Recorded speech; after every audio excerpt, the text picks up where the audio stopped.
दोस्तों नमस्कार। कैसे हैं आप सब? आशा करता हूँ अच्छे ही होंगे। दोस्तों मेरे पास आज एक वेल्डिंग मशीन आया है, देख सकते हैं। जब ही इसमें हम लाइन इनपुट देते हैं तो ये कुछ इस तरह से जो है डिस्प्ले ये करते रहता है, मतलब मशीन पूरी तरह से ऑन ही नहीं हो रहा है। तो इसमें क्या प्रॉब्लम हो सकता है, क्या फॉल्ट हो सकता है, चलिए हम खोल के देखते हैं। और जब हम प्लग इसका निकाल देते हैं तो पर भी जो है ये कुछ देर तक ये ब्लिंकिंग करते रहता है दोस्तों। ठीक है, तो इसमें हम चलिए सबसे पहले इसे हम खोल लेते हैं और उसके बाद जो है इसका मेन किट देखते हैं क्या हाल है और कैसा है। चलिए फटाफट से खोल लेते हैं। तो नॉट को तो हमने दोस्तों यहाँ पे खोल लिया है। अब चलिए इसका कवर भी हटा देते हैं, निकाल देते हैं अच्छी तरीके से। अब इसका सर्वप्रथम जो है हम कोई भी मशीन जो आता है तो उसका जो है विजुअल इंस्पेक्शन करते हैं कि कहीं कोई भी पार्ट फूला तो नहीं है, ब्रस्ट तो नहीं है इसका। तो जब हम विजुअल इंस्पेक्शन करते हैं दोस्तों तो कहीं भी किसी भी प्रकार का हमें यहाँ पे पार्ट्स डैमेज नहीं दिखाई देता। इस साइड से भी, दोनों साइड से हम देखेंगे तो कहीं भी किसी भी प्रकार का जो है ना तो बर्निंग का यहाँ पे आपको किसी तरह का मार्क है, निशान है, ना तो किसी प्रकार का कोई भी ट्रैक या प्रिंट जला हुआ है। बिल्कुल फ्रेश किट है दोस्तों। अब दोस्तों हम करेंगे क्या कि इसमें जो है दोबारा से हम यहाँ पे लाइन इनपुट देते हैं। लाइन इनपुट देने के बाद आप देख सकते हैं कि यहाँ पे इसका 24 वोल्ट पावर सप्लाई हुआ है इसके ऊपर, और ये वाला जो है कंट्रोल सर्किट हुआ इस सब का, पूरा सिस्टम का यहीं से कंट्रोल होता है। और इसी के जस्ट साइड में नीचे में आपको यहाँ पे 24688 4688 IC यहाँ पे लगा होता है। ठीक है, जो कि एक्चुअल में दोस्तों दो मॉसफेट, एक IC में दो मॉसफेट का कम्बिनेशन होता है, एक ये और एक ये। ठीक है, इन दोनों IC पे जब हम हाथ या उंगली देते हैं दोस्तों, रखते हैं, तो ये थोड़ा सा एक IC जो ज़्यादा ओवर हीटेड यहाँ पे हमें दिखाई देता है। तो कहने का मतलब ये हुआ दोस्तों कि 4688 जो है ये लेफ़्ट साइड वाला जो दिखाई दे रहा है आपको, वो वाला IC डैमेज हो सकता है यहाँ पे। ठीक है, तो चलिए हम मशीन में जो लाइन सप्लाई दिए थे उसे हम डिस्कनेक्ट कर लेते हैं। और सर्वप्रथम जो ये IC जो हिट हो रहा था दोस्तों 4688, उसे हम यहाँ पर आयरन की सहायता से निकाल लेते हैं।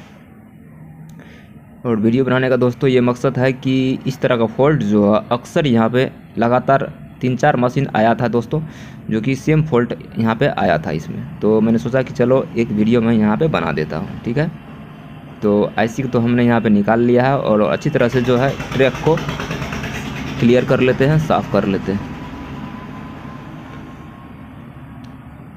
और साफ़ करने के बाद हम दोबारा से इस मशीन में लाइन इनपुट देते हैं और ज़रा सा इसका डिस्प्ले पर नज़र हम देंगे। ठीक है, ये रहा अपना पुराना वाला IC 4688।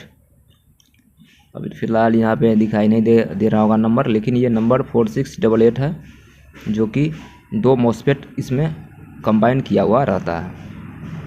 सिंगल कार्ड का ये मशीन है दोस्तों।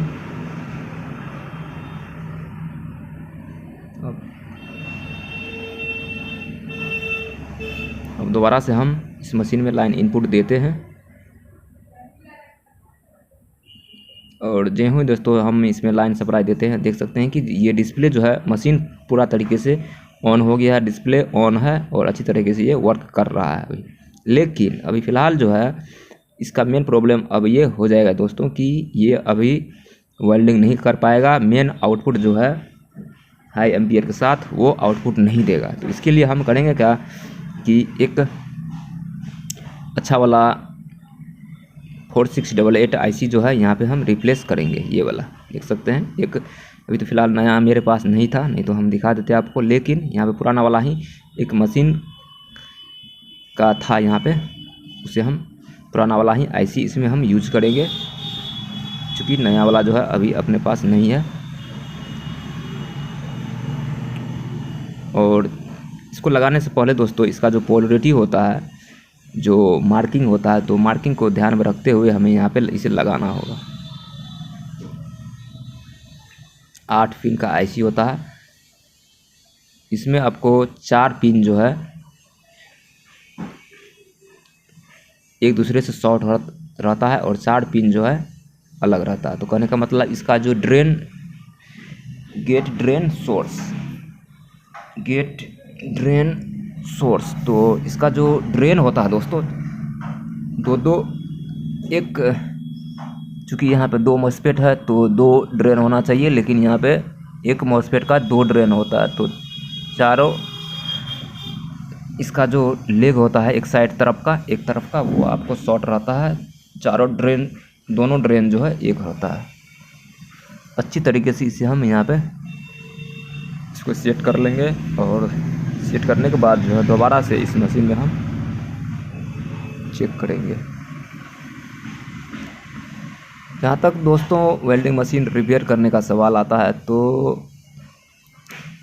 सारा कुछ थ्योरी तो उतना दोस्तों मैं भी नहीं जानता हूँ, लेकिन जब तक प्रैक्टिकल आप खुद ब खुद थोड़ा सा मेहनत नहीं कीजिएगा तो आपको वेल्डिंग मशीन रिपेयर करने में थोड़ा सा ज़्यादा ही तकलीफ़ का सामना करना पड़ेगा। तो हमने यहाँ पे 4688 जो है अच्छी तरीके से लगा लिया और इसे क्लियर भी कर लिया है। हम देख सकते हैं तो डिस्प्ले तो अपना आ ही रहा था आईसी निकालने के बाद, लेकिन पुनः जो हम दूसरा वाला आईसी लगाए तो उसमें भी मशीन ऑन है और डिस्प्ले भी ऑन है। अब हम इसका आउटपुट वोल्टेज चेक करेंगे।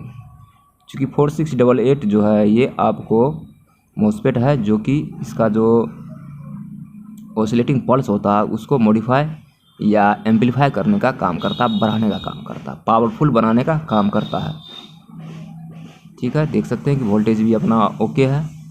अब इसमें थोड़ा सा एक स्पार्क जो यहाँ पे करके हम देखते हैं तो देख सकते हैं कि मशीन भी अपना अच्छी तरीके से स्पार्किंग कर रहा है। तो इसका मतलब मशीन ओके हो चुका है। दोस्तों वीडियो अच्छा लगा हो तो वीडियो को लाइक कीजिए और शेयर कीजिए। धन्यवाद दोस्तों।